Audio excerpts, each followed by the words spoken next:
जिल्ह्यात परराज्यातून होणाऱ्या अवैध मद्य वाहतुकीवर आळा घालण्यासाठी राज्य उत्पादन शुल्क विभागाच्या डहाणू आणि भरारी पथकाने संयुक्त कारवाई केली।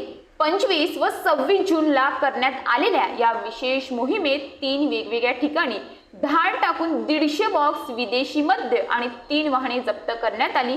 तसेच या प्रकरणी 2 आरोपींना अटक करण्यात आली असून एकूण जप्त मुद्देमालाची किंमत 33,35,080 रुपये इतकी आहे। राज्य उत्पादन शुल्क विभागाला मिळालेल्या खात्रीलायक माहितीच्या आधारे दादरा नगर हवेली या केंद्रशासित प्रदेशात विक्रीसाठी नेण्यात येणाऱ्या मद्याच्या अवैध वाहतुकीवर पाळत ठेवण्यात आली होती। यानंतर सापळा रचून डहाणू व जव्हार तालुक्यात 3 ठिकाणी धाड सत्र राबवण्यात आले।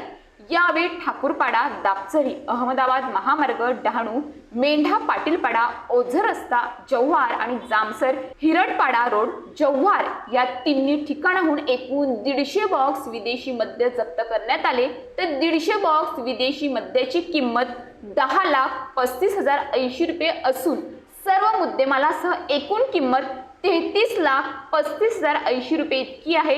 या प्रकरणी रसिक किसना भोये राहणार जव्हार आणि दिनेश पांडू नडगे राहणार जव्हार यांना अटक करण्यात आली आहे। ही कारवाई महाराष्ट्र राज्य उत्पादन शुल्क विभागाचे आयुक्त डॉक्टर राजेश देशमुख, सह आयुक्त प्रसाद सुर्वे, विभागीय उप-आयुक्त प्रदीप पवार, अधीक्षक गणेश बारगंजे आणि उप-अधीक्षक ऋषिकेश इंगळे यांच्या मार्गदर्शनाखाली पार पडली। सध्या या गुन्ह्याचा तपास निरीक्षक सुनील देशमुख आणि निरीक्षक अरुण चव्हाण करत आहेत।